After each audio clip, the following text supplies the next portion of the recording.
and Dave here from TMD. And guess what? This is my full video of the new iPad mini and the iPad 5th generation with the Magic Keyboard, of course. And I haven't took the Apple Pencil out of the box yet. I wanted to wait, do my own review with it along with the iPad. So I just wanted to wait. I just got it in the mail actually this morning. I hadn't even took it out the wrapper yet. As you can see there, yeah, pricing $129. I hadn't even took it out of the box yet.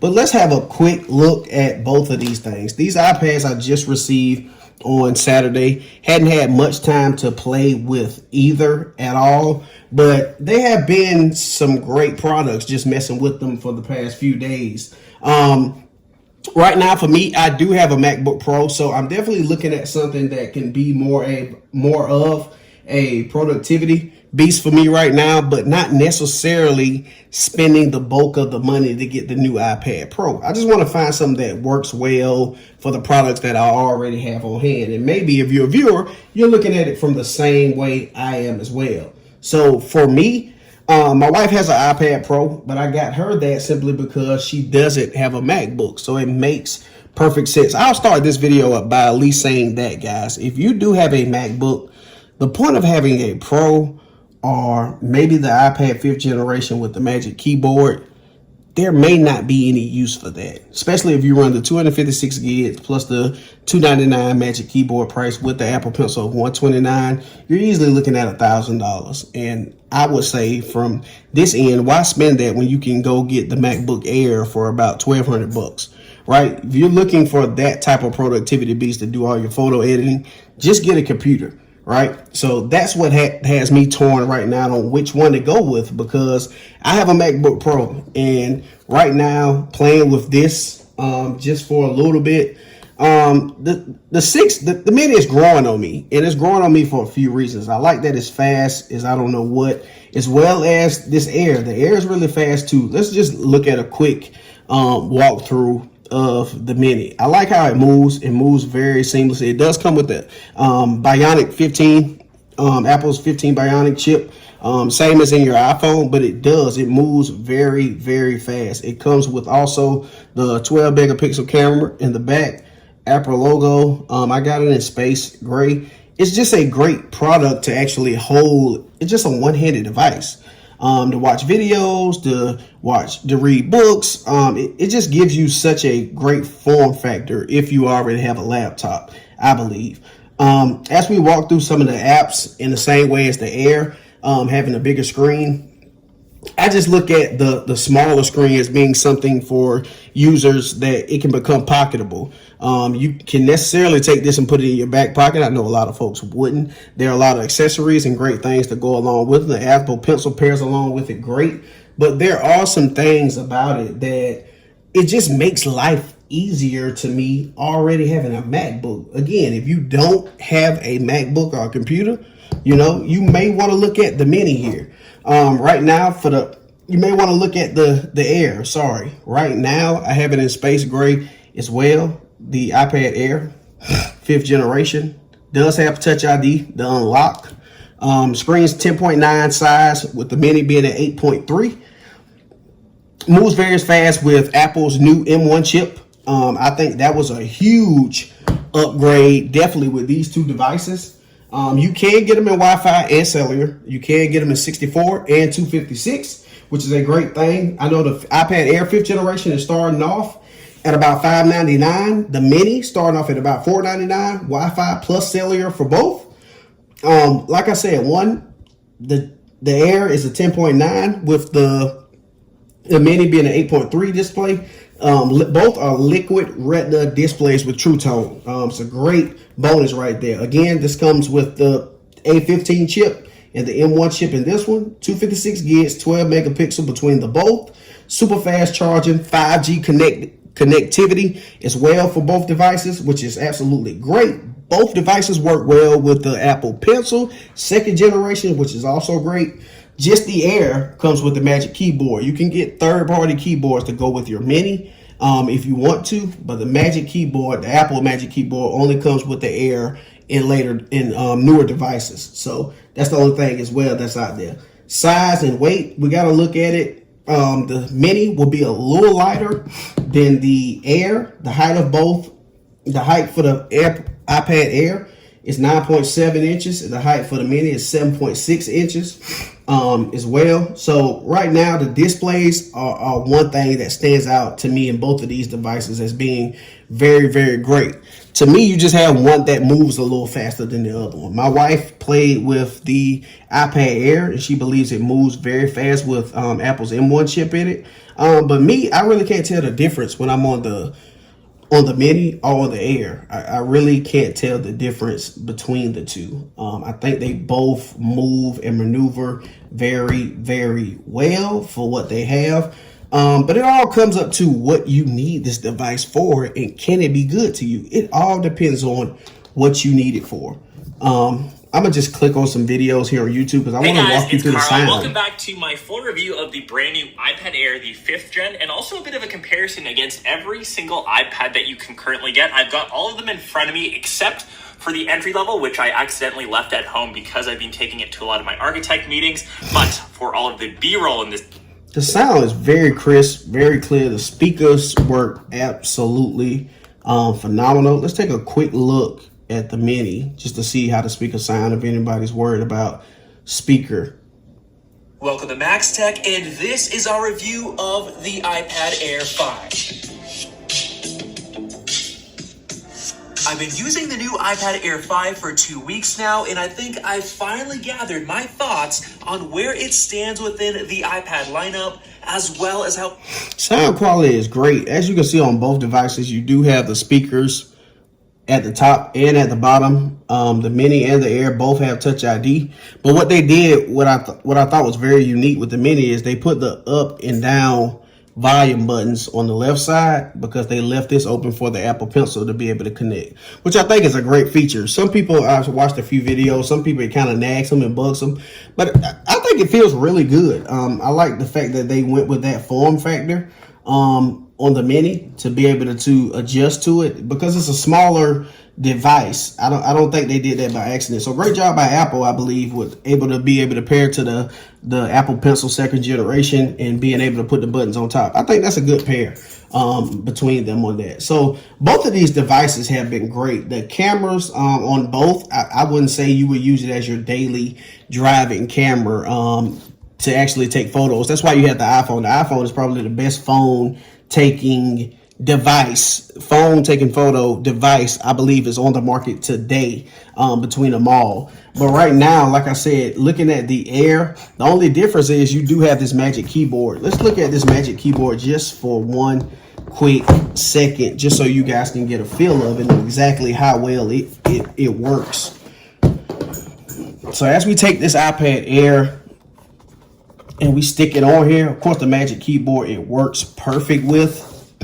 Already starts use fresh out of the box. As you can see, I can go back to YouTube here, minimize this for 1 second, go back to the home screen. Just want to add a quick note, things to remember. The typing experience is absolutely great on this device. If I had only one drawback to this though, again, I do have a MacBook. Only one drawback, you have to watch how you type and how you position your fingers, because your fingers can get under this iPad and it makes it kind of difficult at times to type. It does feel like a beefy device, but that's Apple. Apple makes things with great quality, so I don't mind that at all. But as soon as you connect your iPad to it, again, it does come with the USB-C charging port over here on the side, as well as you can charge through your iPad. It's just an overall great accessory to have on this product. Now, I haven't bought anything for the mini yet because you can use third-party keyboards with this. Apple hasn't came out with a keyboard to support, but I don't think you necessarily, with a form factor like this, you would need to get a keyboard for it. I don't see it, sitting on a stand as small as it is at 8.3, being able to have a keyboard for it. But I do think the typing experience is absolutely wonderful still on it. You can grab it with two hands and be able to type, maneuver through it. I think it's just an overall great device. Both devices are absolutely phenomenal. And to me, I'm kind of torn between the two of what to get, but I do feel this iPad Air just look at it. It looks phenomenal. It absolutely looks phenomenal. Both of these devices looks phenomenal. They get very, very bright. I have the brightness all the way up now on the Mini. I'm gonna turn the brightness up all the way for you now on the Air, just to see if you see a comparison, side by side comparison of the two. They are beautiful devices. They're nice. I watched some great photos about the Mini, and I've also watched some great photos about the Air. All of Apple's iPads that are out now, I think they are intended for a certain user. For me, my daughter's only one. She's too young. I let her play with one of my older iPads to watch Coco Melon cartoons, all of that. I think this would not be necessarily the device for kids. This would be the device for someone who has a iPhone, MacBook, Apple Pencil, someone who just want to add this to their repertoire of Apple goods, just to throw down in the bag. You're on the plane, turn it sideways, be able to watch a movie, be able to watch books as well, be able to read and look through books as well while you're on a plane ride, be able to take quick notes with the Apple Pencil. I think this is just one of those pocketable, small size iPads that you necessarily just won't because you already have a computer, right? I believe with this, one thing I find myself with the Air doing a whole lot is I sometimes want to watch videos and everything without needing this keypad. Sometimes I need it, sometimes I don't. And you have to realize in these videos, is it worth it? Do you need this keypad with you at all times? It is a productivity monster. It is. But you have to really value whether or not you need this keyboard or not. Some need it, some don't. I really like to take mine off sometimes and look at videos and watch content. That's what I enjoy doing. But sometimes it's a hassle and a burden when I go to watch videos and, oh, dude, I forgot the keyboard is still attached, right? Easily accessible where you can take off. You can take it right off. Use it handheld, no problem at all. Like I said, it's very fast.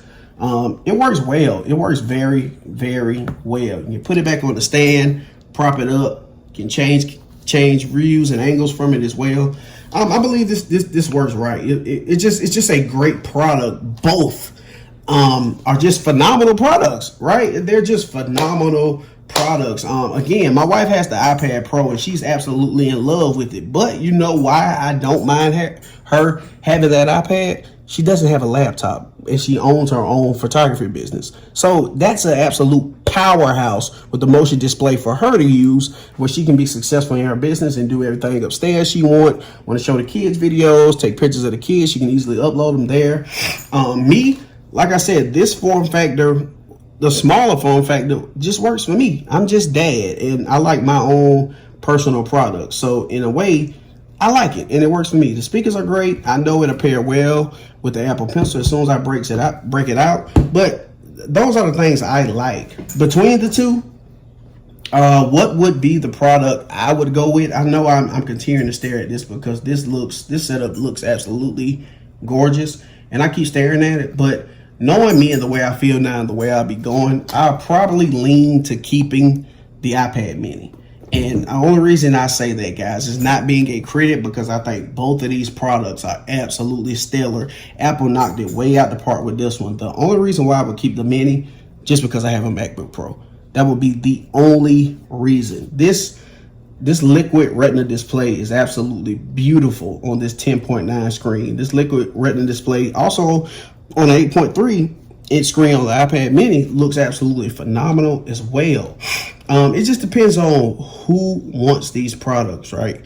That's all it depends on. If you're looking for a great iPad where you don't have to buy the keyboard, you can just get you a nice case, still enjoy it. You're not going to be using it as a productivity backup to a computer. Both of these devices work out well. But if you do have that MacBook Pro, I would just stick with the smaller form factor. I would stick with the smaller iPad just to save you a couple bucks. You don't have to worry about keypads or anything of that nature. And just like I said, just for the overall usage, just to save you some money. And I believe it works just as well. It works just as well. Both of these iPads will be getting updates for years. So do not worry about it running out of updates and you having this for 3 or 4 years and can't update. You're going to be able to update both of these iPads for absolute years to come. again, that was my quick in-depth review of both of them. Should you go out and buy them, right? That's the final question we have to ask ourselves, right? And I think it depends on solely on what you need it for. Both of these iPads right now, you need to go out and get your hands on. If you want to save a couple bucks, of course, go with the mini. If you don't really care about the bucks and you want to be in the middle and have the little brother between this and the iPad Pro, then this is definitely the direction you want to go. If you don't have a MacBook, this will be definitely the direction you will want to go in. Right now, if you do have a computer and you're not worrying about that, you just want one of those dad, moms, this is my personal add-on to my collection, then the mini will work absolutely phenomenal and perfect for you. Trust me, you will not be disappointed with these products, man, at all. And I'm happy I have bought them. If I make my decision today, I'm gonna stick with the mini. I'm gonna stick with the mini. Why? Because I can do this, right? I can pick it up, no problem. Put it back down, no problem. I can get me a nice case for it. I'm gonna just stick with the mini, right? I got my MacBook Pro, don't necessarily need it, so I'm gonna stick with the mini, right? Drop a comment below, guys. Let me know what you think about the video. Let me know what you think about both of these products. See, I'm trying stuff now. I don't even know what I'm doing. Let me know what you think about both of these products day to day, how you feel. Let me know how I did in my video, and I'll be sure to get back with you guys and comment on it. But that is my in-depth review of the iPad mini and the new iPad Air. And I thank you guys for joining me. Thanks again. This is David from TMD, and I appreciate you guys. Go support the channel. Thanks a lot.